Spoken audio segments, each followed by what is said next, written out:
I was looking for a Mistral and couldn't find one, and started calling around the world talking to Maserati clubs. And I got hold of a fellow in Toronto who told me he was the head of the club in Toronto and a dealer for Maserati in Toronto, and also a master mechanic, and that he owned a Mistral for 25 years, his personal car. And he said, I'm becoming a priest and selling all my worldly goods.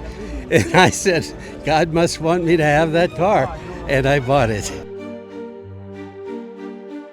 Where I had the car for 10 years. I bought it in 2005, and I actually sold it, I guess, in 2013 or 12. And that was a mistake. I had made a terrible mistake in selling that car. And then one day, while I live in a town called Orinda, near San Francisco, the fellow from Orinda sent me an email saying he was the executor for a major estate, and they had a car in it, and he knew I knew about cars.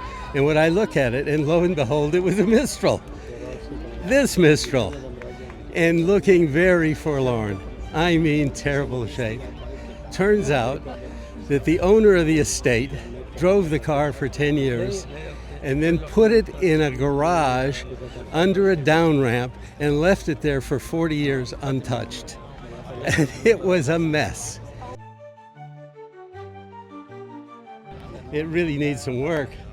He said, you know, in 1968, my father and I restored a 1964 Mistral and won Best of Show with it at Pebble Beach.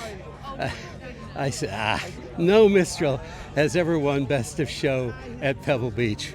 He said, oh yes, and he went and got that picture of the show car with Phil Hill and the entire entourage, and there's a picture of it right there. And he said, see, that's the car. And I said, well, wait a minute, Frank. My car is a 64. It's got a sunroof, just like that. And he looked at it and he said, oh my God, that's the car.